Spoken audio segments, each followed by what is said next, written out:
নমস্কার, Bengali vibe কেলা life আরও একটি নতুন ভিডিওতে আপনাদের স্বাগতম জানাচ্ছি। ব্রেকফাস্টে বানিয়েছিলাম আলুর পরোটা। এখন আমাদের রান্নাঘরে উত্তর ভারতীয় ও দক্ষিণ ভারতীয় দুই রকমেরই রান্না হয়ে থাকে। যেহেতু আমি বাঙালি, মাছের সাথে সাথে মাছের মাথাটাও খেতে বেশ পছন্দ করি। এটা এতদিনে আমার শ্বশুরবাড়ির সবাই জেনে গিয়েছে। তো আজ পাপা মার্কেটে গিয়েছিল, তাই একটা মাছের মাথা এনেছে। তো কেরালাতে এখানে সেইভাবে কেউ মাছ খেলেও মাছের মাথা খাওয়া হয় না।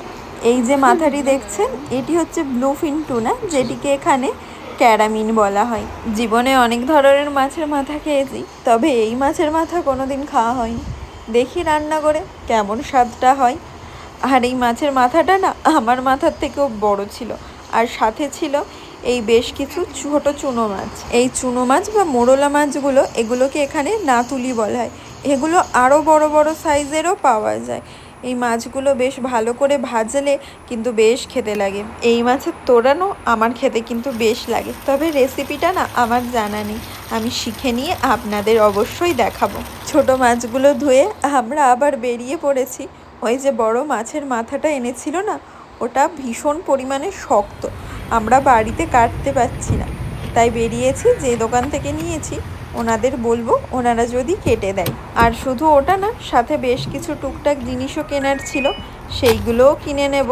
আর জানেন, বেশ কয়েক মাস হলো এখানে দেখতে পাচ্ছি সবজিপাতিগুলো না 100 টাকা কিলোর দরে 2 কেজিও হতে পারে, 3 কেজিও হতে পারে, এইভাবেই বিক্রি হচ্ছে। মাছের দোকানে গিয়েও লাভ হয়নি, ওনাদের দোকান বন্ধ হয়ে গেছে। আর পাশের দোকানে আমরা বলেছিলাম আমরা টাকা দিয়ে দেব ওনাদের কেটে দিতে, তো ওনারা কেটে দিতে রাজি হয়নি। তাই বাড়িতে এসে, পাপা বাড়িতে ছিল না, ফোন করার পরে এলো। আসতে এই মাছের মস্তক ছেদন কাণ্ড শুরু হয়েছে। কত রকম ভাবেই না আর কত রকম অস্ত্র ধরেই না এই যে কাটাকুটি চলছে, তারা আপনাদেরকে কি বলি। आग खा सकता है? हाँ हाँ, आग खाते हैं ना। तू खाएगी? हाँ, मैं तो खाती हूँ।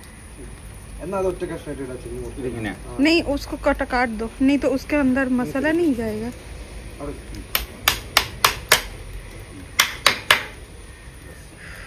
এটি এত শক্ত ছিল যে আমার সাংঘাতিক মারাত্মক রকমের ধার ছড়িটিরও ধার কমে গিয়েছে। দুপুরে মাছের মাথা দিয়ে গুছিয়ে খেয়ে ঘুমিয়ে নিয়ে উঠে দেখি বাইরে বৃষ্টি হচ্ছে। তখন মনের ভেতরটা আবার একবার বাঙালি হয়ে উঠল। ভাবলাম একটু সিঙ্গাড়া হলে বেশ হয়। কেরালাতেও সিঙ্গাড়া পাওয়া যায়, তবে সে সিঙ্গাড়া আমাদের বাঙালি সিঙ্গাড়ার মতো না। সে সিঙ্গাড়াও টেস্টি, তবে কি জানেন, আমার না তাকে সিঙ্গাড়া বলতে মন চায় না। ছোট থেকে তো এই রকম বাইরে মোটা খোলসের সিঙ্গাড়াকেই সিঙ্গাড়া বলে জেনে এসেছি, মুচমুচে। সে না হয় সামোসা হয়েই থাক। চলুন তবে আজকের ভিডিওটা না হয় এখানেই শেষ করছি। গরম গরম সিঙ্গাড়াগুলো যে ভাজলাম, খেতে হবে তো নাকি।